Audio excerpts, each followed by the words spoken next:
جبت لك قناه مجانيه هتذيع مباراه الاهلي وشبيبه القبائل النهارده، وتعالى اقول لك 5 اخبار للاهلي، كل خبر احلى من التاني، وبتحداك تمسك نفسك من اللي هتسمعه ده. نبدا اول خبر حلو معانا يا جماعه، وهو اننا هنشوف النادي الاهلي النهارده في مواجهه شبيبه القبائل، وباذن الله باذن الله النادي الاهلي لو فاز على شبيبه القبائل هيتاهل رسميا للدور اللي بعده على طول يا جماعه. تاني خبر حلو معانا وهو ان هنشوف النهارده في التشكيل الاساسي اشرف بن شرقي. اخيرا هنشوف اشرف بن شرقي يا جدعان، اخيرا هنشوف اشرف بن شرقي يا جدعان.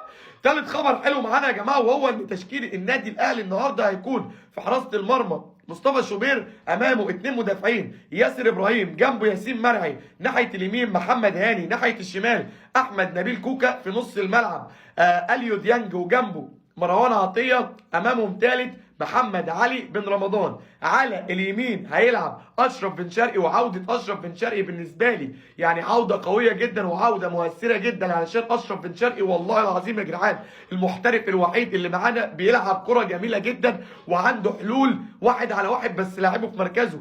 ناحيه الشمال هيلعب طبعا تريزيجيه، هداف النادي الاهلي في دوري ابطال افريقيا، وهداف النادي الاهلي في الدوري، وهداف النادي الاهلي في البطولات كلها الموسم ده. هيلعب امامه مهاجم صريح، وهنا المفاجاه يسترب هيدي فرصه للمهاجم كمويش، عشان كمويش كان متالق امبارح في التمرين بشكل لافت النظر، فالنهارده هو ده تشكيل النادي الاهلي يا جماعه. رابع خبر حلو معانا والخبر ده بسطني انا شخصيا، ان المعلق النهارده على مباراه الاهلي وشبيبه القبائل الشوالي، عصام الشوالي، طبعا بجد بجد تونسي جوه قلبي، كلنا بنحب تعليق عصام الشوالي على مباريات النادي الاهلي، عشان بيطلع منه شويه اقاويل جميله جدا وبتفضل خالده لسنين. خامس خبر حلو معانا يا جماعه، والخبر ده هو اللي فرحني جدا وفرح كل الاهلاويه وفرح كل المصريين، ان قناه الجزائريه الارضيه بتعلن رسميا اذاعه مباراه الاهلي وشبيبه القبائل على النايل سات. يا جماعه كل الناس اللي بتسال تنزلها ازاي